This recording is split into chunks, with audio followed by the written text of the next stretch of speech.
लिबास है। मैं ये मिसाल सिर्फ इसलिए दे रहा हूं मेरे अजीजों कि हमें अपनी आइडेंटिटी और हमें अपनी शनाख्त छुपाने की जरूरत क्या है। अरे शर्म तो वो करें जो नंगे लोग हैं, शर्म तो वो करें जो छीतरे पहन करके घूमते हैं, शर्म उसको क्या आए जो अखलाके मुस्तफ़ा पर जा रहा हो। मेरे मुस्तफ़ा करीम सल्लल्लाहु ताला अलैहि वसल्लम जैसा इस दुनिया में ना कोई आया है और ना आ सकता है। अल्लाह के नबी ने फरमाया बुइस्तु लिउतम्मिम मकारिमल अखलाक, मैं तो इसलिए दुनिया में भेजा गया हूं कि तुम्हें दुनिया में सबसे आला अखलाक पर लेकर आऊं। अल्लाह के नबी आए किस लिए थे? दुनिया को सबसे आला अखलाक देने के लिए आए। यह उम्मत सबसे आला अखलाक पर आएगी। बिल्कुल अपना मुंह बंद कर लिया और सर झुकाकर मेरे करीब आया। मैं उसकी हरकतें देखने लगा कि क्या कर रहा है, और करीब से करीब चलते हुए आया और आ करके मेरे तलवे चाटने लगा, मेरे पांव चाटने लगा। और उसके बाद जैसे वफादार कुत्ता दुम हिलाकर अपने मालिक की रहबरी करता है या उसकी खिदमत करता है, दुम हिलाते हिलाते मुझे अपने पीछे बुलाने लगा। मैं शेर के पीछे पीछे चलता रहा। ये देख रहा हूं कि पहली बार है जंगल का शेर बबर दरिंदा जो किसी इंसान के आगे चल रहा है और उसके पीछे पीछे ये इंसान चल रहा है। हजरत सफीना कहते मैं तो रास्ता गुम और भटका हुआ जंगल में तलाश कर रहा था अपने रास्ते को, और ये शेर अपनी दुम हिलाते हुए मुझे मदीने तक का रास्ता बता कर गया। उनके जो हम गुलाम थे, खल्क के पेशवा रहे, पूरी मखलूक के पेशवा रहोगे। और आपको पता है, मैं चंद मिसालें आपके सामने रखता हूं। आज वक्त है मेरे अजीजों अपनी कदर का और अपनी हैसियत को पहचानने का। अपनी वैल्यू अगर तुम्हें पता चल जाए तो तुम्हारी पेशानियां इधर उधर नहीं झुकेंगी, कभी तुम्हारा हाथ इसके उसके आगे नहीं जाएगा। तकलीफें आएंगी, मुसीबतें आएंगी, लेकिन उसका हल भी अल्लाह करीम की बारगाह से ही होगा। आपको बताऊं, उनके जो हम गुलाम थे तो क्या था, एक मर्तबा ऐसा हुआ कि मिस्र जब फतह हुआ, इजिप्ट जिसको कहते हैं, सुना होगा मिस्र का नाम। मिस्र जो है दुनिया का एक बहुत पुराना मुल्क जहाँ तारीखें वाबस्ता हैं, फिरौनों का मुल्क, पिरामिड्स देखते होंगे, हरामात मिस्र, ये सब मिस्र की तारीख है। मिस्र में तारीख के एतबार से एक बहुत अहम चीज़ भी है, दरियाए नील, नाइल रिवर उसको कहा जाता है। ये दुनिया की सबसे लंबी नहरों में यानी दरियाओं में से है। तो दरियाए नील का मसला क्या था वो मैं आपको बताऊं। इस्लाम जब मिस्र में दाखिल हुआ, हज़रत अम्र बिन आस रज़ी अल्लाह ताला अन्हु सहाबी रसूल, मिस्र फतह किया, सहाबा वहाँ दाखिल हुए, लोग इस्लाम में आए, लेकिन वहाँ एक बुरी रस्म, बुरा रिवाज था। वो क्या था, एक परंपरा लोगों की चली हुई थी जहालत के ज़माने में कि दरियाए नील हर साल एक मौसम ऐसा आता था कि वो सूख जाता था, पानी कम हो जाता था। और उनका अकीदा ये था मसरियों का कि अपनी 16-17 साल की एक जवान खूबसूरत लड़की को दुल्हन बना करके उसका जुलूस निकालते और दरियाए नील के पास ला करके उसको ज़बह करते और उसका खून दरियाए नील में डाला जाता, बलि चढ़ाना जिसको कहते।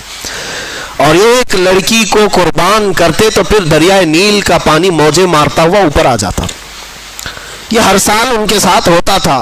उनका अकीदा बैठ गया था कि दरियाए नील को हर साल एक बलि चढ़ानी पड़ती है, एक लड़की की कुर्बानी देनी पड़ती। अब जब इस्लाम दाखिल हुआ तो इस्लाम इस चीज़ की हरगिज़ इजाज़त नहीं देता, ये नाजायज़ हराम है। एक कत्ल, अल्लाह ताला ने कुरान में फरमाया, ना हक किसी ने एक का कत्ल किया तो उसने पूरी इंसानियत का कत्ल किया है।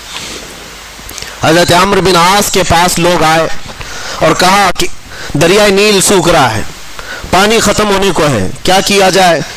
आपने कहा तो अल्लाह की मसलहत है, दरिया सूखेगा तो पानी भी आ जाएगा। कहा नहीं, उस दरिया को हर साल एक जवान लड़की की कुर्बानी देनी पड़ती है, तभी वो दरिया फिर से वापस पानी में मौजे लाता है।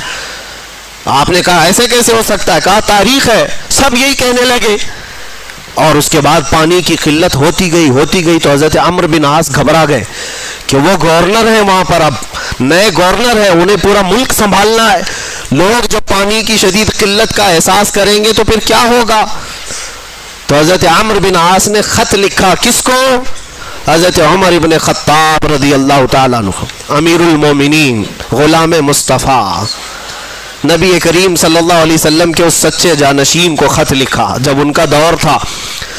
कहा कि यहाँ एक ऐसा मसला है, दरिया नील सूख जाता है और हर साल ये लोग एक 16-17 साल की जवान लड़की की कुर्बानी देते, फिर पानी मौजे मारता हुआ ऊपर आ जाता है। अब इस साल क्या किया जाए? हमारी हुकूमत है, इस्लाम आया है अमन व अमान के साथ। हज़रत उमर बिन ख़त्ताब के पास जब ये ख़त पहुँचा तो आपने जवाब लिखा। जवाब में 2 ख़त लिखे। हज़रत अम्र बिन आस से कहा कि तुम जिस तरह से इस्लाम को कायम किए उसी तरह से कायम रखो, शरीयत मुस्तफ़ा का निफाज हर हाल में ज़रूरी है, लोगों को नमाज रोज़े की तलकीन करते रहो। और एक ख़त में हज़रत अम्र बिन आस को मुखातब करके कहते हैं, हज़रत उमर एक ख़त ये तो मैं तुमको लिख रहा हूँ और एक और ख़त भेज रहा हूँ जो दरिया नील के नाम पर लिख रहा हूँ। है कोई दुनिया में जो किसी दरिया को भी ख़त लिखता हो? ये सिर्फ मेरे रसूल के गुलामों का हाल है। का एक ख़त मैं दरिया नील के नाम पर लिख रहा हूँ, ये दरिया नील को दे देना। और दरिया नील को ख़त लिखा, बिस्मिल्लाहिर्रहमानिर्रहीम, ऐ दरिया नील, उमर इब्न ख़त्ताब रसूलुल्लाह का गुलाम तुझसे कहता है, अल्लाह के हुक्म से अगर तू बहता है ऐ दरिया, तो उमर इब्न ख़त्ताब का हुक्म है कि जैसा बहता था वैसे रवां हो जा, और अगर अल्लाह के हुक्म से नहीं बहता तो तेरे बूंद एक पानी के कतरे की भी हमें कोई ज़रूरत नहीं। ये ख़त लिख करके बंद करके दे दिया। हज़रत अमर बिन आस के पास 2 ख़त आए, एक ख़त उनका था, पढ़ा और कहा दूसरा ख़त दरिया नील का है।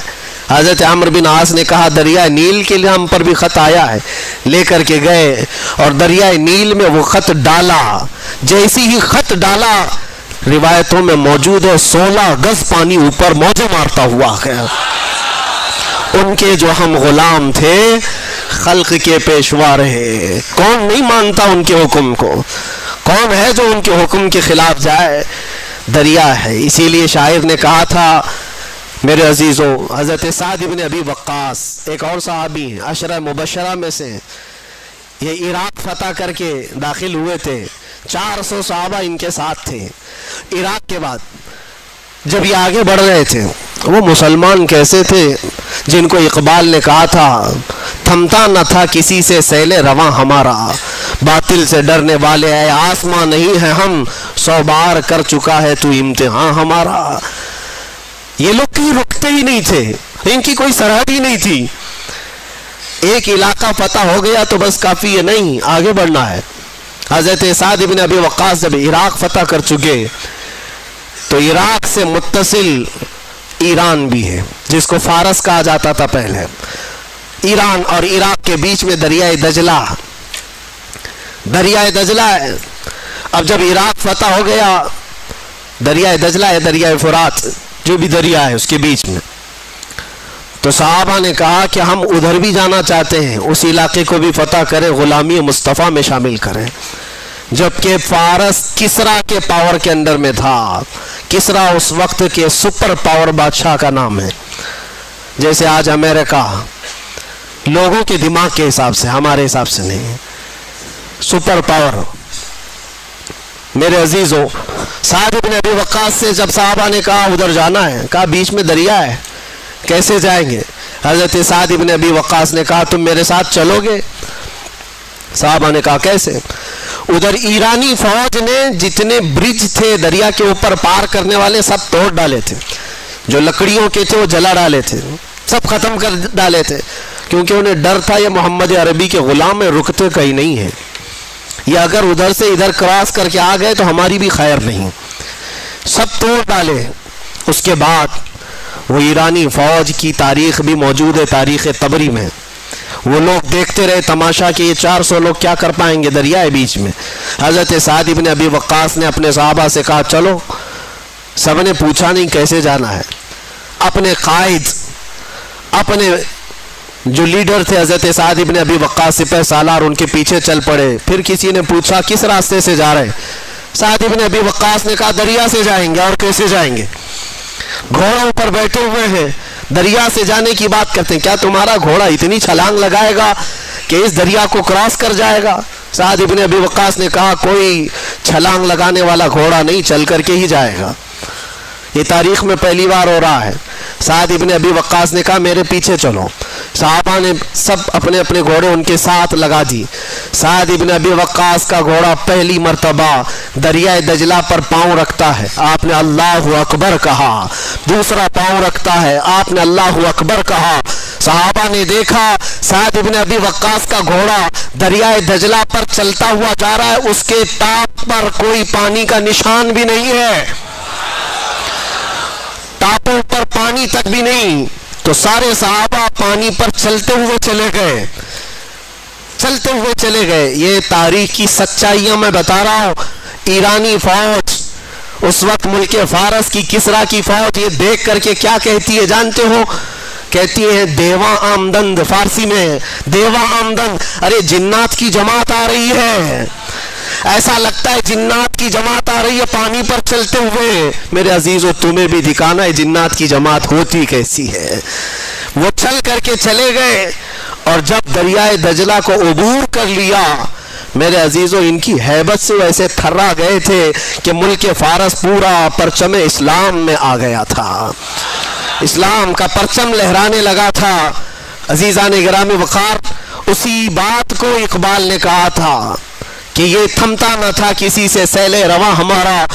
और शायर ने क्या कहा? दश्त तो दश्त है दरिया भी न छोड़े हमने, बहरे जुल्मात में दौड़ा दिए घोड़े हमने। यही वाकयात थे। लेकिन मुझे बताओ, एक दरियाए नील है, हुक्म मान रहा है उमर इब्ने खत्ताब का। एक दरियाए दजला है, हुक्म मान रहा है साद इब्ने अबी वक्कास का। इसलिए नहीं कि ये लोग जादूगर थे, इसलिए नहीं कि बहुत पावरफुल लोग थे, सिर्फ इसलिए मान रहे हैं ये सारे लोग हुक्म उनके जो हम गुलाम थे, उनके जो हम गुलाम थे, खल्क के पेशवा रहे। मान करके देखो, हुजूर पाक सल्लल्लाहु ताला अलैहि वसल्लम की उम्मत में अल्लाह ने तुम्हें पैदा किया है। तुम्हारी अजमत बहुत बुलंद है, तुम्हारी वैल्यू को तुम पहचानो। हाँ, हमारे साथ चैलेंजेस हैं, हमारे साथ मुकाबले होंगे, लेकिन अल्लाह तबारक व तआला की हिमायत भी होगी। मैं आपको तहदीस नेमत के तौर पर कहता हूँ, तहदीस नेमत के तौर पर, मैं अपनी बड़ाई के लिए नहीं कहता।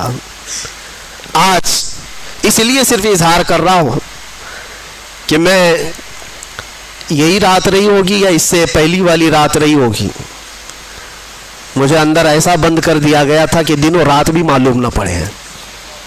नमाजों के वक्त का ख्याल अंदाजे पे करना पड़ जाए। जिसको ऐसी हाई सिक्योरिटी कहा जाता है जहाँ परिंदा भी पर नहीं मारता, वो तो दुनिया भर को मालूम है मेरा जुर्म क्या था।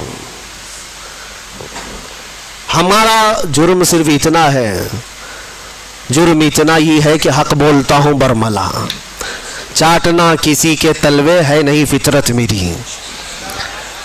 मैं आपको एक बात बता रहा हूँ, 4 या 5 दिन से भूख और प्यास की शिद्दत थी।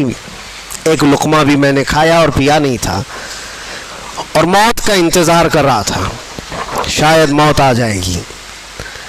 लेकिन जिस जगह पर मैं लेटा हुआ था,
और इतनी ज़्यादा उसको मैं बता नहीं सकता, जैसे लगा हो किसी मुर्दे को खाने के लिए कोई कीड़े लग गए हों।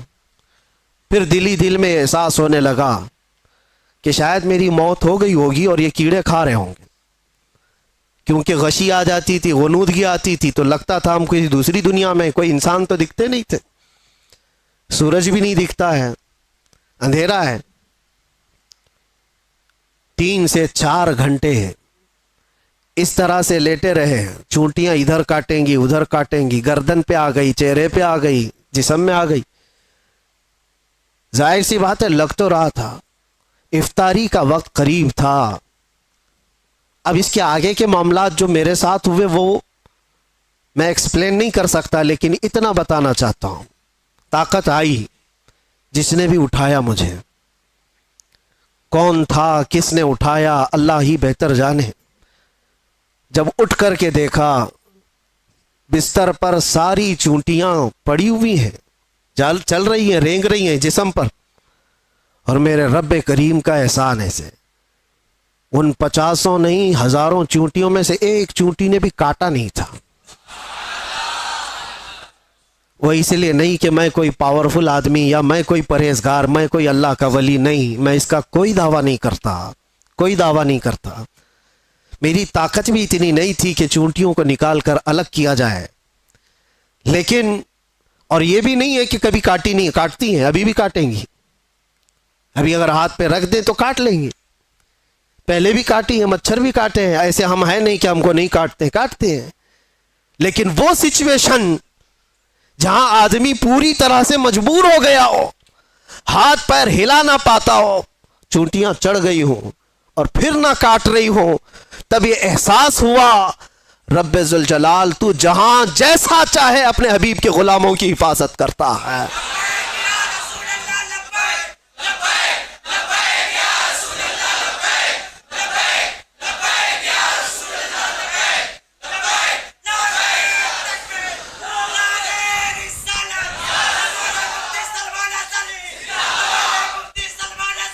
आपको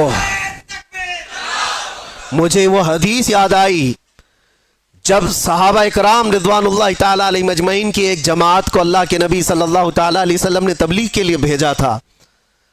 70 सहाबा इकराम में जब वो तबलीग के लिए गए थे, कुफ्फार और मुशरिकीन ने धोखे से उन सारे सहाबा को शहीद कर डाला था, सारे सहाबा को शहीद कर दिया था और 3 बच गए थे। 3 में से वो सहाबा को कैद कर लिया था और कैदी ऐसा बनाया था कि 24 घंटे उनकी निगरानी पर बैठे रहते थे, जंजीरों से बांध करके सहाबा को। उसके बाद हुआ ये कि उसमें एक सहाबी हज़रत ज़ैद बिन दसना रदियल्लाहु ताला अन्हु, उनको उन जालिमों ने निहायत ही बेदर्दी के साथ उनके हाथ की उंगलियां, उनके पैर की उंगलियां, उनके होंठ, उनके कान, उनके नाक सब काट करके शहीद किया था। एक गुलाम मुस्तफ़ा को निहायत ही दर्दनाक अंदाज में शहीद किया और उसके बाद उनकी लाश को लटका करके रखा एक खंबे से और पहरा लगा दिया कि इनकी लाश को कोई लेकर के ना जा सके, कोई लेकर के ना जा सके। 2 सहाबा थे वहां पर, ज़ैद बिन दसना रदियल्लाहु ताला अन्हु और एक दूसरे सहाबी हजरत खब्बाब बिन अल-अरत या खुबैब बिन अदी रदियल्लाहु ताला, 2 में से कोई एक सहाबी है। अल्लाह के नबी सल्लल्लाहु अलैहि वसल्लम मदीने तैयबा में बैठे हैं। हुजूर पाक सल्लल्लाहु अलैहि वसल्लम ने फरमाया, जालिमों ने मेरे गुलामों को शहीद किया है मेरे गुलामों में से कोई जो बचे हुए मेरे उन सहाबा की लाशों को लेकर के आए मेरे पास। 2 जरी सहाबा थे, हजरत तलहा, हजरत जुबैर रदियल्लाहु ताला अन्हुमा। घोड़ा लेकर ये 2 ही लोग निकले थे। तकरीबन 500 के करीब कुफार जिसकी पहरेदारी कर रहे हैं, उन पहरों में से वो सहाबा की लाश को लाने के लिए सिर्फ नबी के 2 गुलाम निकले थे। उन्होंने कहा हम लेकर के आएंगे। और जब ये 2 सहाबा निकल करके आए थे, रात में भी और दिन में भी पहरेदारी में बैठे हुए हैं कुफार और मुशरिकीन 2 सहाबा की लाशों पर। अब सोचिए आप, रात के वक्त ये पहुंचे थे दोनों सहाबा और जैसे ही ये करीब गए तो देखा पूरे तलवार सोते हुए पहरा दे रहे हैं। इन दोनों सहाबा ने अल्लाह की बारगाह में अर्ज किया कि मौला, हमारे पास ना तलवार की ताकत, ना भाले और नेज़े की ताकत, हमारे पास सिर्फ ईमान की ताकत है। हम तुझ पर यकीन रखते हैं और तेरे नबी पर ईमान रखते हैं। तू अगर मदद नहीं करेगा तो दुनिया हमसे किस तरह का सलूक करती है।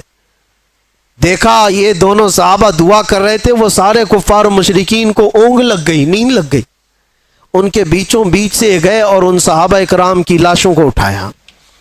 एक सहाबी की लाश को उठाया और रखा और लेकर निकल पड़े। दूसरे वहां पर मौजूद रह गए। जब तक वो जागे तो वो सहाबी रसूल जो वहां रह गए थे, तो जालिमों ने यह सोचा कि किसी ना किसी तरह इनको भी ये ले जाएंगे, इनको किसी तरह से यहां काट काट करके टुकड़े टुकड़े में बदल दिया जाए। तो जैसे ही इस बुरी नीयत के साथ करीब आए, शहद की मक्खियों का एक छत्ता पूरा उस सहाबी के अतराफ लग गया। इतनी खतरनाक मक्खियां आ गईं।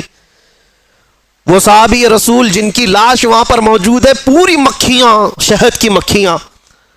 और कुफार और मुशरिकीन में से कोई करीब जाता तो इतना डंक मारती थी कि वो सूज जाता था और जहर चढ़ जाता था। वो शहद की मक्खियों से खौफ खाकर सारे भाग गए। उस सहाबी रसूल की जिस्म को, उनकी लाश को कोई हाथ नहीं लगा सका, हाथ नहीं लगा सका। ये वाकया मेरे जहन में आने लगा कि ये रब तबारक व तआला का दस्तूर है, अपने हबीब के गुलामों को कभी शहद की मक्खियों से और कभी चूंटियों से हिफाजत करता है। जब वो अपने नबी पाक की हिफाजत गारे सौर में मकड़ी के जाले से करता है, तो ऐ गुलामान मुस्तफ़ा, क्या तुम्हारा ईमान कमजोर है? अगर रब चाहे आज भी तुम्हारी हिफाजत सिर्फ हवाओं से फरमाएगा, सिर्फ हवाओं से फरमाएगा। बड़े बड़े नमरूद आए और बड़े बड़े फिरौन आए जिनको अल्लाह ताला ने हिलाको बर्बाद किया। नमरूद को एक मच्छर से और फिरौन को सिर्फ पानी से गर्क किया। और इंतजार करना, हमारे दौर के फिरौन के लिए भी कोई मच्छर जरूर आएगा। हर दौर के नमरूद और हर दौर के फिरौन का अंजाम वही होता है जो उसके जुल्म का अंजाम होता है।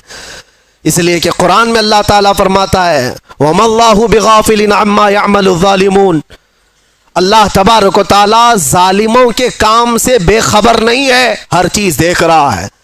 मेरे अजीजों, सहाबा इकराम रिदवानुल्लाहि ताला अलैहिम अजमईन जो हुजूर के गुलाम ही तो थे, और उसके बाद उन्होंने पूरी दुनिया को दिखाया है।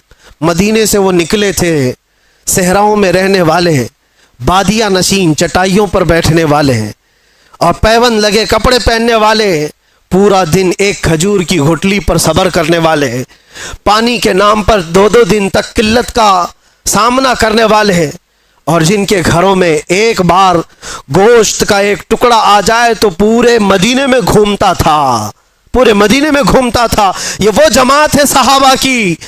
लेकिन निकले थे तो कैसर और किसरा भी कांपते थे, थर्राते थे। जानते हो, रोम उस वक्त का पावरफुल मुल्क था। दूसरा पावरफुल है ये कैसर जिसको कहते। उस जमाने की 2 सुपर पावर ताकतें, कैसर और किसरा, यानी पर्शियन एम्पायर और रोमन एम्पायर।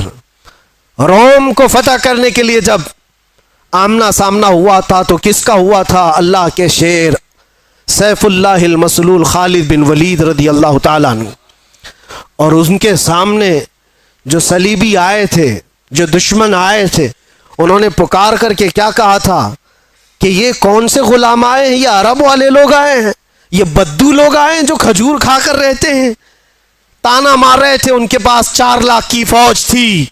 खालिद बिन वलीद से उन्होंने क्या कहा था कि तुम्हारे पास सब्जी काटने की भी तलवारें नहीं है, तुम जो लेकर के आए हो। खालिद बिन वलीद ने जवाब में सिर्फ इतना ही कहा था, ए ईसाइयों, तुम्हारी फौज जिस तरह शराब को पसंद करती है, हमारी फौज शहादत को पसंद करती है। यहां वो जज्बा लेकर के आए हैं, तलवारें ना देखो, भाले ना देखो, नेज़े ना देखो, ईमान लेकर के आए हैं, यकीन लेकर के आए हैं। अजीज़ान गिरामी वक़ार, मैं कुल मिलाकर के एक ही बात की तरफ फोकस करना चाहता हूं। उनके जो हम गुलाम थे, खल्क के पेशवा रहे। तुम सच्ची गुलामी में आ जाओ, तुम उम्मत मुस्तफ़ा हो। अल्लाह ताला ने कुरान में तुम्हें खैर उम्मत कहा है। क्या आज किसी जवान को यह ज़ेब देता है कि उसके हाथ में शराब की बोतल हो, ताश के पत्ते हो? उसकी जवानी क्या इस काम के लिए बनाई गई है कि वो जवान लड़कियों की इज्जत को तार तार करता रहे, सिर्फ अपनी ख्वाहिशात के लिए, अपने नफसानी का तकमील के लिए वो औरतों के पीछे रहे, लड़कियों के पीछे भागता रहे? नहीं नौजवान, तुझे अल्लाह तबारक तआला ने मोहम्मद अरबी का शेर बनाया। सारी दुनिया तेरे कदमों में है, सारी ताकत अल्लाह ताला तेरी तरफ फेर देगा। शर्त यह है कि तू हुजूर की बात करके देख। आज हैरत होती है, मैं तुम में से ही एक आदमी हूं, आप में से ही एक आदमी हूं, मेरे सर पर कोई पर नहीं लगे हैं और न ही मैं आसमान से उतरा हुआ, न जमीन से निकला हुआ, लेकिन जिस तरफ जाए लोग अपनी आंखें पलकें बिछाते हैं, इज्जतों की मालाएं, हजारों के भीड़ में आज जहां जाते हैं, कभी कभार अपने गरेबान में झांक करके देखता हूं कौन सी ऐसी खुसूसियत आ गई जो लोग देखना चाहते हैं। 2 आंख 1 नाक, वही सारी चीजें तो है, कोई स्पेशल चीज है, कोई अलग चीज है, सब कुछ तो वही है, लेकिन ये लोगों का हुजूम हर तरफ से उमड़ करके एक आदमी को देखने क्यों आता है? मेरे अजीजों, ये बात समझने में आपको भी अंदाजा हो जाएगा, ये बात सिर्फ इंसान और एक आदमी की नहीं होती। मोहब्बतें दिलों में डालना ये इंसान के कमाल का काम नहीं है, ये अल्लाह रब्बुल इज़्ज़त के फजल से होता है। वो जब चाहता है तो पूरे इंसानों का दिल एक तरफ फेर देता है, और किसके लिए फेरता है वो देखो, उनके जो हम गुलाम थे, खल्क के पेशवा रहे। हमें आज ये एहसास है, आज लोग जो पलके बिछाते हैं या इज्जत करते हैं तो वो इसलिए नहीं करते कि तुम्हारा लिबास अच्छा है, या तुम बड़े खानदान के हो, या तुम किसी सियासी पार्टी के नेता हो, 4 पैसे हमारे लिए भी काम कर जाओगे। नहीं, दूर दराज बैठे हुए लोग, मेरे अजीजों मैं आपको क्या बताऊं, अमेरिका में रहने वाले कई ऐसे खानदान हैं जिनको मैं जानता हूं, हम यहां अंदर मौजूद हैं, वो 3-3 महीने से अल्लाह की बारगाह में नजर के रोजे रख रहे थे। वो औरतें भी, वो बूढ़ी खवातीन भी, वो बच्चे भी, जिनको हमने कभी देखा नहीं, कभी मुलाकात नहीं किया, 7 समंदर पार बैठ करके एक फकीर, एक नबी पाक के गुलाम के लिए अगर कोई दुआएं करता है और अपने दिल में मोहब्बत महसूस करता है, तो ये डाला किसने और क्यों डाला? ये 2 पॉइंट है। डाला है रब्बे जुल जलाल ने, और क्यों डाला? सिर्फ इसलिए जब तक बिके न थे तो कोई पूछता न था, या रसूल अल्लाह तुमने खरीद कर हमें अनमोल कर दिया। बात सिर्फ इतनी है, उनकी बात करो, हर दिल पे उनकी बात करो। हुजूर पाक सल्लल्लाहु ताला अलैहि वसल्लम की बात, आज मैं एक बात ये भी बताऊं, अजीब बात है कि मैं आपको एक तफरीह कल्ब के लिए बता रहा हूं। अक्सर ऐसा मेरे साथ होता रहता है। मैं टैक्सी में बैठा हुआ था, मक्का मुकर्रमा की बात है, बाहर कहीं जा रहे थे। जो बैठा हुआ आदमी था, मैं तो नॉर्मल लिबास में, अक्सर सादे लिबास में, तो उन्होंने पूछा चलाते चलाते, कहा कि भाई साहब आपकी शक्ल मुफ्ती सलमान अजहरी से मिलती जुलती है। मैंने कहा कौन है वो? उन्होंने कहा नहीं जानते हो आप कहां से हो? हिंदुस्तान से हो? नहीं जानते हो आप? मैंने कहा नहीं, बताओ तो कौन है। फिर वो बताने लगा, ऐसे है वैसे है, बड़े हैं, आलिम है, वो है, तारीफ। मैंने कहा भाई वो तो भड़काऊ मौलाना तो नहीं आप बोल रहे हो, उनकी बात कर रहे हो? वो गुस्से में आ गया, तिल मिलाया, कहा तौबा करो नहीं तो टैक्सी से उतर जाओ। मैंने कहा बात क्या है? कहा कि क्यों एक आलिम की तुम तौहीन करते हो, आप क्यों ऐसा बोलते हो उनको? मैंने कहा वही ना जो जेल गए थे अभी। उन्होंने कहा हाँ गए तो थे। तो कहा फिर इसीलिए मैं डरता हूं ऐसे मौलाना लोगों से। मैंने कहा मैं डरता हूं ऐसे लोगों। तो बेचारा टैक्सी साइड में लगा दिया और कहा तुम उतर जाओ भाई, मैं ऐसे आदमी को नहीं बिठाता, मैं नहीं बिठाता, आप उतर जाओ, आप तौहीन करते हो उलमा की। मैंने कहा चलो माफ़ करो, ये टॉपिक छोड़ दो, दूसरी बात करो। फिर वो यूट्यूब खोल करके दिखाने लगे, ये देखो, ये सुनो, हक बात कहा है, जालिमों ने पकड़ा है, फलां फलां सारी चीज़ें बयान, खामोशी से सुनते रहे। मैं ये बात क्यों कह रहा हूँ आपको, कोई लतीफ़ा नहीं है, मुझे रियलाइज़ हुआ, एहसास हुआ। बाद में उतरने से पहले उसने कहा कि भाई एक बात मैं आपको बताता हूँ, ये मौलाना की तकरीर में सुनता हूँ, मैं हूँ अहले हदीस जमात से, लेकिन ये मौलाना बरेलवी मकतब फ़िक्र से है, लेकिन बात करता है मोहम्मद रसूलुल्लाह की। और यहां आकर के हम कुछ नहीं देखते, हम तो अपनी जान भी कुर्बान करते हैं। हम उतर आए, उस दिन ये एहसास हुआ, उस नाम पर अल्लाह ने इतनी ताकत रखी है, हर इंसान नाम मोहम्मद पर जमा होता है, हर मुसलमान आ जाता है। अजीज़ा निगराम वक़ार, वो एक नुक्ता ऐसा है नामूसे रिसालत का, जहां पर लोगों के जज्बात हैं, लोगों की अकीदतें हैं। मुझे आज उस टॉपिक पर बात नहीं करना है कि कौन किस मकतब फ़िक्र से और क्या था, लेकिन हमने ये महसूस किया है दुनिया के चप्पे चप्पे और कोने कोने से अगर लोगों के दिलों में हमारे लिए कोई जज्बा मौजूद है तो वो हमारी ज़ुबान का कमाल नहीं, ये निस्बत मुस्तफ़ा का कमाल है, रसूल करीम सल्लल्लाहु तआला अलैहि वसल्लम के कदमों का कमाल है। इसीलिए उमर इब्न खत्ताब रज़ी अल्लाह तआला अन्हु ने सच कहा था। जानते हो, जब बैतुल मुक़द्दस फतह हो गया था, हज़रत उमर फारूक रज़ी अल्लाह तआला अन्हु बैतुल मुक़द्दस जा रहे थे, वहाँ लोग उन्हें पहचानते भी नहीं थे। अबू उबैदा बिन जर्राह एक साहबी वहाँ पहले से मौजूद थे, वहाँ के ईसाइयों यहूदियों सबको बताया था कि अमीरुल मोमिनीन आ रहे हैं मदीने से, अमीरुल मोमिनीन आ रहे हैं मदीने से। सब लोग देखने के लिए बाहर खड़े हो गए थे, लेकिन अमीरुल मोमिनीन किस शान से आ रहे हैं, वो अपने एक गुलाम को लेकर अपने घोड़े के साथ जा रहे हैं। क्या कमाल की अदालत है उमर फारूक की, अपने गुलाम से मदीने से ही तय करके चल रहे हैं, 1 मील मैं घोड़े पर बैठूंगा तू चलेगा, और 1 मील तू बैठेगा और मैं चलूंगा। पूरा सफर आका और गुलाम ऐसे चलते रहे। कभी हजरत उमर रस्सी पकड़ कर चलते, कभी वो गुलाम रस्सी पकड़ कर चलता था।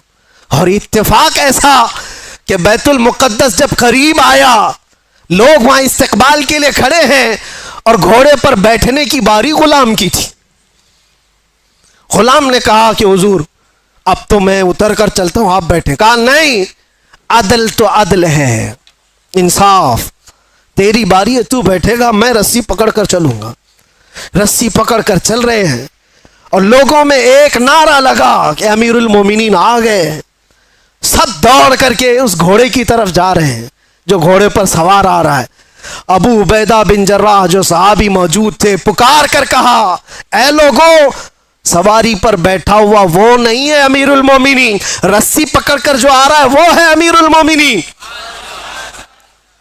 दुनिया ने पहली मर्तबा ये मंजर देखा होगा। कहाँ है वो लैंड क्रूजर वाले लीडर लोग, कहाँ है वो जो रसूल पाक सल्लल्लाहु ताला अलैहि वसल्लम के इन जानशीनों की मिसाल ला करके दिखा दे। इसीलिए हमारे हिंदुस्तान में ही आपको मैं क्या बताऊं, मिसाल के तौर पर मोहनदास करमचंद गांधी जी, गांधी के ये अल्फाज हैं, कहा कि मैंने तारीख पढ़ा है, अगर लोगों को सियासत करने के लिए, हुकूमत करने के लिए मैं कोई मिसाल दे सकता हूं तो वो अबू बकर और उमर की दे सकता हूं। लोगों ने इस चीज को एक्सेप्ट किया है, एहसास किया है। उन्होंने जो दुनिया के सामने मंजर पेश किए थे वो रसूलुल्लाह के गुलामों ने। सुनो, हजरत उमर फारूक रज़ी अल्लाह तआला अन्हु ने जो बात कही थी उसको मैं समेट रहा हूं। लोग जब आपको पुकार कर अमीरुल मोमिनीन करते कहते हुए करीब आए तो आप रो पड़े। ये वो वक्त था हजरत उमर का जब पूरा अरब जो आज है, सऊदी अरब जिसको कहते हैं, ये अरब था, सिर्फ अरब था, सऊदी बाद में बना है। हिजाज और नजद दो इलाके थे और दोनों मिलाकर के अरब था। फिर यमन, फिर इराक, फिर मुल्क शाम, और फिर फिलिस्तीन, फिर मिस्र। 6 बड़ी कंट्रियां जिसका कुल रकबा, कुल एरिया अगर मिलाएंगे तो तकरीबन 17 लाख स्क्वायर किलोमीटर, और बाज में है कि 36 लाख स्क्वायर किलोमीटर। हजरत उमर फारूक रज़ियल्लाहु ताला अन्हु का दौरे खिलाफत इतना फैला हुआ था, इतना फैला हुआ था, इतनी दूर तक इस्लाम का परचम लहरा रहा था। उस वक्त जब हजरत उमर फारूक बैतुल मुक़द्दस के करीब आए और लोगों ने आपको सराहना शुरू किया अमीरुल मोमिनीन कहकर, आप रो पड़े। और उसके बाद एक तारीखी जुमला उन्होंने कहा था जो हम सब का भी होना चाहिए, हम सब के लिए। आज मेरा टॉपिक यही है। हजरत उमर खड़े होकर के कहते लोगों से, ऐ लोगों सुनो, आज तुम मेरे नाम के नारे लगा रहे हो, मैं अपनी हैसियत बताता हूं, मेरी हकीकत बताता हूं।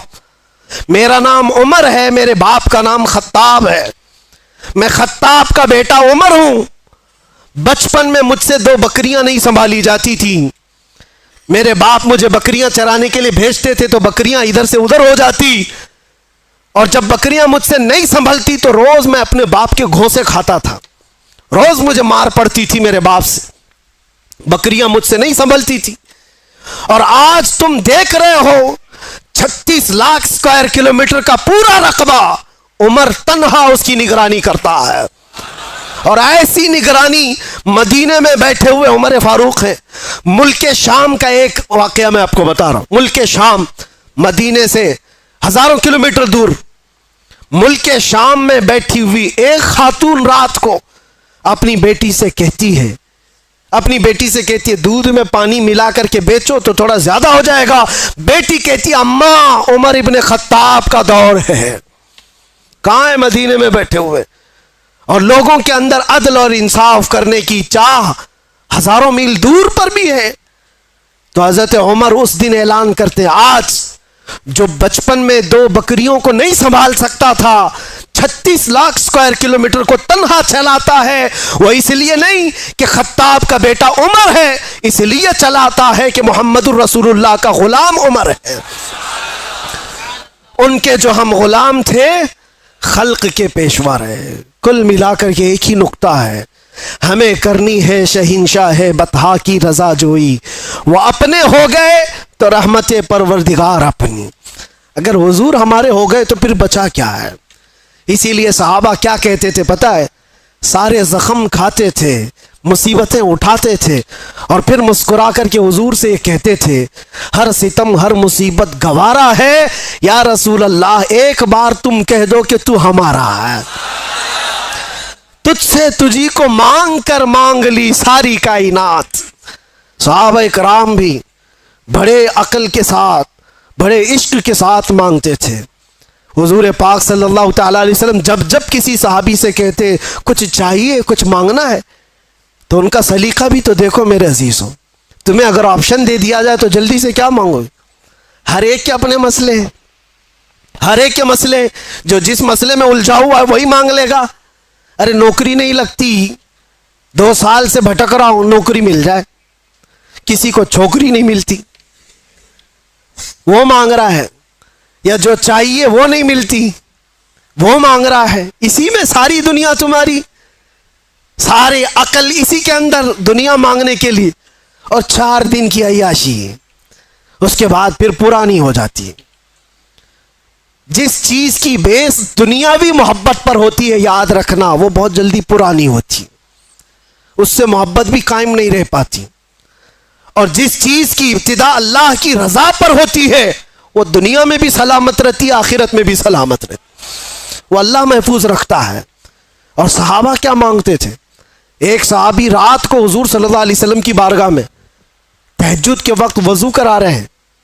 हुजूर ने खुश होकर के पूछा कि कुछ मांगना है तुम्हें, कुछ चाहिए? आप सोचो, मालिके जन्नत जब ये पूछ रहा हो कुछ चाहिए तुम्हें, कुछ मांगना है। साहबी रसूल ने क्या कहा? या रसूल अल्लाह, इतना चाहता हूं कि जन्नत में आपका हमनशीन बन जाऊं। आप चाहिए, बस आपका साथ आप हो, बस मेरे लिए। हुजूर ने फरमाया, वजू करते हुए। अब गैर ज़ालिक, इसके अलावा भी कुछ और चाहिए? ये कौन कहता है? जो पहला दे चुका हो तभी दूसरा पूछता है। मुर्शिद गिरामी हुजूर ताजुश शरिया रहमतुल्लाह अलैह ने इसीलिए फरमाया, नबी मुख्तार कुल हैं, जिसे जो चाहे भरी जन्नत हिबा कर दे हैं। नबी मुख्तार कुल हैं, जिसे जो चाहे अता। अरे वो रसूल पाक सल्लल्लाहु ताला अलैहि वसल्लम की बारगाह में सच कहा है मेरे मुर्शिद ने, वो दम में जो चाहे जिसे चाहे फरमा रवा कर दे। हुजूर पाक सल्लल्लाहु ताला अलैहि वसल्लम की बारगाह के मुतालिक ये कहा। सुनो, हुजूर ने दूसरी बार कहा कुछ और चाहिए। उस सहाबी ने अब ये सोचना था कि एक चीज तो मांगा और हुजूर ने दिया होगा, अब दूसरा भी कुछ मांग लूं। दूसरा कुछ और, माँ बाप, रिश्तेदार, बीवी, बच्चे, इनके लिए भी कुछ मांग लूं। नहीं, वो सहाबी हैं। उन्होंने कहा या रसूल अल्लाह, दूसरी बार आप ऑप्शन दे रहे, फिर मैं ये चाहता हूं कि जन्नत में आपका साथ चाहिए। हुजूर ने फरमाया अब गैर ज़ालिक, इसके अलावा और भी कुछ चाहिए? यहां देने पर वो नबी मुख्तार अपनी झोलियां फैलाए हुए हैं, लब वाह हैं, आंखें हैं बंद, फैली हैं झोलियां, कितने मजे की भीख तेरे पाक दर की है। मांगेंगे मांगे जाएंगे, मुंह मांगी पाएंगे, सरकार में न ला है न हाजत अगर की है। शेर समझ में आया? या आला हज़रत का शेर है, मांगेंगे मांगे जाएंगे, मुंह मांगी पाएंगे, जितना मांगोगे सब पाओगे। सरकार में न ला है न हाजत अगर की है। इसका मतलब क्या है? ला का मतलब अरबी में नहीं, नहीं, मैं नहीं दूंगा, इसको क्या कहते हैं? ला। ला हुजूर की आदत है ही नहीं ला कहना। कभी हुजूर ला नहीं कहते, नहीं दूंगा, ये नहीं दूंगा। और अगर, आला हज़रत भी कैसे इश्क रखते थे। यहां हुजूर की बारगाह में ला तो नहीं कहा जाता और ये भी नहीं कहा जाता अगर तू कहेगा ये तो दूंगा, अगर तू ऐसा बनेगा तो दूंगा। हुजूर अगर पे देते ही नहीं। वहां जो आया जिस तरह मांगा, भर भर झोली दे दी गई। मेरे करीम से अगर कतरा किसी ने मांगा, दरिया बहा दिए हैं, दुर्बे बहा दिए हैं। मांगेंगे मांगे जाएंगे, मुंह मांगी पाएंगे, सरकार में न ला है न हाजत अगर की है। अब सोचो, वो सहाबी को तीसरा ऑप्शन मिला है, अब भी तो कुछ और मांग सकते थे। तीसरी बार उस सहाबी ने कहा या रसूल अल्लाह, मुराफक़तक फिल जन्नह, जन्नत में आपका साथ चाहिए। क्योंकि वो सहाबी जानते हैं तुझसे तुझी को मांग कर मांग ली सारी कायनात। अगर हुजूर को मांग लिया है, हुजूर का साथ मांग लिया, तो सारी चीजें तो अल्लाह यूं ही दे देगा, सदक़े में सब आ जाएंगी। ये मांगना, वो मांगना, फला मांगना, क्या जरूरत है? नबी जब किसी का हो जाए तो फिर कायनात उसकी है। नबी मुख्तार कुल है। सहाबा ने ये सलीका दिखाया हमें, वो हुजूर का साथ मांगते थे। इसीलिए तो हज़रत उमर भी किस बात पर फ़ख्र करते थे पता है? नबी पाक सल्लल्लाहु अलैहि वसल्लम ने एक मजलिस में कब्र के हालात सुनाए कि जब किसी को दफन करके चले जाते तो दो फरिश्ते आते, मुनकर नकीर, नीली आंखों वाले, काले चेहरे वाले, झिझोड़ कर सवाल करते तेरा रब कौन है, तेरा दीन क्या है, और हुजूर को दिखाकर पूछते इनके बारे में क्या कहता था। तो वो बहुत सख्त वक्त होगा, मुनकर नकीर जब सवाल कर रहे होंगे, बहुत सारे तो टाइम टाइम फिश हो जाएंगे। हाँ, ये बात याद रखो, सवालात आज सबको पता है, कब्र में जाने के बाद भूल भी जाएंगे। वही याद रखेगा जिस पर मेरे मौला का फजल होगा। हाँ, मैं हमेशा ये बात कहता हूँ, अपोजिशन वाले भूल जाओगे। हाँ, दो चीज़ों में तो बोल सकते हो, दो चीज़ों में तो बोल सकते हो, तुम्हारा रब कौन है? अल्लाह, वो भी बोलेंगे, हम भी बोलेंगे। तुम्हारा दीन क्या है? फ़ख्र से बोलेंगे मेरा दीन इस्लाम है। जब हुजूर को दिखाकर पूछेंगे, और फरिश्ते भी सवाल का देखो वहाँ पर एकदम टाइप ही बदल गया है, अंदाज बदल गया है।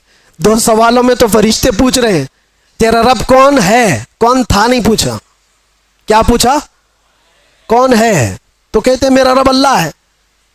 फिर दूसरा भी फरिश्तों ने यही पूछा, तेरा दीन क्या था? नहीं, तेरा दीन क्या था नहीं पूछा, तेरा दीन क्या है? तो बोलता है मेरा दीन इस्लाम है। लेकिन तीसरे पे आकर फरिश्ते बदल देते हैं। मा कुंत तकुलु फी हक़ हाज़ा रजुल, हुजूर को दिखाकर पूछते हैं ये कौन है, नहीं इनके बारे में क्या कहता था। बदल गया सवाल। अगर फरिश्ते वहां भी ये पूछते ये कौन है, तो सब बोलते अब तो देखना है क्या यहां पर कोई मजाल है कि इनकार करे, अब तो फंसा है, बोलेगा, हर कोई बोलेगा। लेकिन फरिश्ते वो नहीं पूछ रहे ये कौन है, बल्कि ये पूछते इनके बारे में क्या कहता था। यही कहेगा कि इनको पीठ पीछे का इल्म नहीं था, यही कहेगा जो आज चीमी गोइयां करता रहता है, दलीलें कहाँ है, वो कहाँ है, ये कहाँ है। मेरे अजीजों, इसीलिए दामन थाम लो आला हजरत का। कब्र के सवालात भी पक्के तुम्हारी गुट्ठी में पिला करके गया बरेली का आशिक। जब फरिश्ते ये पूछेंगे क्या कहता था, तुम्हारे पास इतने अल्फाज हैं, क्या क्या नहीं कहोगे। मैं तो ये कहता था सरवर कहूं कि मालिको मौला कहूं तुझे, बागे खलील का अल्लाह रे तेरे जिसमें मुनव्वर की ताबिशें, ए जाने जा में जाने। और इतना ही नहीं कहते थे फरिश्तों, सुनो और हम क्या कहते थे, सबसे आला वो औला, सबसे बाला वो वाला। हाँ, बुझ गई जिसके आगे सभी मशाले, शम्मा वो लेकर आया। फरिश्तों रुको, हम ये भी कहते थे इनके बारे में, जमीन व जमा तुम्हारे, मकीन व मकान, चुनीन व चुना, बने दो जहां। अरे हम तो इनके बारे में ये भी कहते थे, दहन में जुबान, बदन में है जान।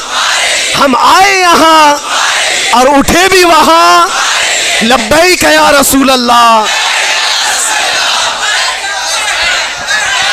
ये सदका है बरेली वाले इश्क का। मेरे अजीजों, यहाँ ये जो सवालात का जो सेशन चला, अब सुनो, हुजूर पाक में जो बात कह रहा था उसको कंप्लीट कर देता हूँ। हज़रत उमर फारूक रज़ियल्लाहु ताला अन्हु से हुजूर ने फरमाया, तुम क्या कहोगे उमर, जब फरिश्ते सवाल करेंगे तुम क्या जवाब दोगे? ये बड़ा अहम सवाल है ना। हज़रत उमर कहते हैं ये तो बड़ा सख्त मसला होगा, 3 सवालों का जवाब देना। लेकिन वो पूछते हैं या रसूल अल्लाह, पहले आप मुझे ये बताएं कि आज जो मैं आपसे मोहब्बत करता हूं, मेरे मरने के बाद कब्र में भी ये मोहब्बत सलामत रहेगी? कैसा सवाल है। हज़रत उमर ने हुजूर से पूछा, मेरे आका ने फरमाया, हाँ उमर, दुनिया वालों की मोहब्बत मौत तक खत्म हो जाती है, मुझसे जो मोहब्बत करता है वो हश्र तक भी बाकी रहती है।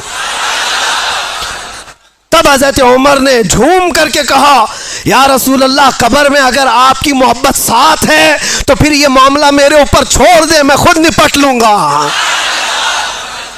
तो तुम जो हो रसूलुल्लाह, सहाबा का एक नारा था, या रसूल अल्लाह कुल्लु मुसीबतिन बादका जुललुन, ऐ अल्लाह के नबी अगर आप हैं तो फिर हर मुसीबत छोटी है, हर मुसीबत छोटी है। आ जाओ नौजवानों, आज अल्लाह ताला ने तुम्हें जिस उम्मत में पैदा किया उस उम्मत पे फख्र करो, हुजूर की उम्मत में बनाए, इस पे फख्र करो और अपनी पेशानियों को संभालो, अपनी जुबानों को संभालो, अपने हाथों को संभालो, अपने जिस्म को संभालो, अपनी आंखों को संभालो। ये तुम्हारी आंखें अय्याशियों के लिए नहीं है, ये तुम्हारी आंखें बेहयाई देखने के लिए नहीं है। तुम रात की तारीकियों में अपने मोबाइल की स्क्रीन पर गंदी चीजें देखने के लिए अगर अपनी आंखें इस्तेमाल करते हो तो तुफ है और लानत है। अपनी आंखों को बचाओ आवारा होने से, तुम गुलामे मुस्तफ़ा हो। बल्कि आंखों को मलते हुए रोज रात को यूं कहो, मेरे आका आओ की मुद्दत हुई है, तेरी राह में आँखियां बिछाते बिछाते सुना है आप हर आशी के घर तशरीफ लाते, मेरे घर में भी हो जाए चरागा। ये तमन्ना करो मेरे अजीजों। और क्यों नहीं, वो नबी जब अता करने पर आते हैं तो गुलामों की नेकियां देख करके नहीं नवाजते, गुलामों के दिलों की मोहब्बत देख करके नवाजते हैं, देख करके नवाजते हैं। मुझे याद है मदीना तैयबा में औरतें जो सलाम करने के लिए हुजूर की जालियों के पास जाती, सुना है बहुत सारी आलिमाएं मुबल्लिगाएं बड़ी बड़ी इल्म वाली औरतें भी खड़ी थी और सलाम पेश कर रही थी हुजूर को अच्छे अच्छे अल्फाज से। अस्सलातु वस्सलामु अलैका या खातमन नबिय्यीन, या रहमतल लिल आलमीन, या राहतल लिल आशिकीन, या मुरादल मुश्ताकीन, या शम्सल आरिफीन, या सिराजस सालिकीन। हुजूर के लक़ब है। लेकिन एक देहात की गांव की बूढ़ी औरत खड़ी थी, अंगूठा छाप, कुछ नहीं पड़ा था, लेकिन है तो हुजूर की गुलाम। जब जालियों के करीब खड़ी ये सलाम सुन रही थी दूसरों का, तो जज्बात बेकाबू हो गए और अंदर से गम उमड़ आया, आंखें डबडबा गई, रोने लग गई। काश मैं भी पढ़ी लिखी होती तो हुजूर को कुछ अच्छा सलाम करती। ये मेरी बहनें हैं जो आज हुजूर को अच्छे अलकाब से सलाम पेश कर रही। तुफ है मेरी जहालत पर, लानत है मेरे बेपढ़े लिखे पर। और उसके बाद दिल इतना भर आया कि वहां रुकने की हिम्मत नहीं हुई। रोती हुई अपने आंचल से आंसू पोंछते हुए हुजूर को इशारा करके सिर्फ इतना कहा, या रसूल अल्लाह, बेपढ़ी लिखी आई है, जाहिल औरत आपके दरबार में आई है, कुछ आता नहीं, सिर्फ इतना आता है, अस्सलामु अलैका या रसूल अल्लाह। बस इतना कह सकती हूं। रोती रोती वापस चली गई और अपने कमरे में जाकर बहुत रोई। किस बात पर? कि बचपन में पढ़ी लिखी होती तो हुजूर को अच्छा सलाम कर सकती थी। मैं अफसोस कर रही हूं अपनी जिंदगी पर कि जिहालत ने मेरा बुढ़ापा ला दिया, और जिसने नशा से अपनी यह हालत कर ली हो, उसने अपने नबी पाक को कैसी तकलीफ पहुंचाई। हुजूर पर क्या गुजरती होगी तुम्हारी इन हालत को देख करके। सोचा कभी जो रसूल रात रात भर खड़े होकर तेरे लिए दुआ करते हो, क्या तू अपनी जिंदगी को इन अय्याशियों में गुजारेगा? वो नौजवान रो पड़ा, बहुत रोया। उसके बाद ऐसी तो महफिलें बहुत आती हैं, लेकिन मैंने देखा जिंदगी बदलते हुए भी। मेरे अजीजों, उस एक नौजवान को मैंने देखा सिर्फ 3 महीने के अंदर 8 साल की पिछली कज़ा नमाजें पूरी कर चुका था। 8 साल की नमाजें, सुबह से लेकर शाम तक मुसल्ले पर। और फिर वो ये कहता था, शायद मेरे रब ने मुझे इसी काम के लिए अंदर रखा है कि मैं अपने नबी को पहचान लूं। आप जरिया बने मुझे मेरे नबी तक पहुंचाने का। आज भी मैं ये एहसास करता हूं, हम सब की डोर बंधी हुई है मदीने के ताजदार से।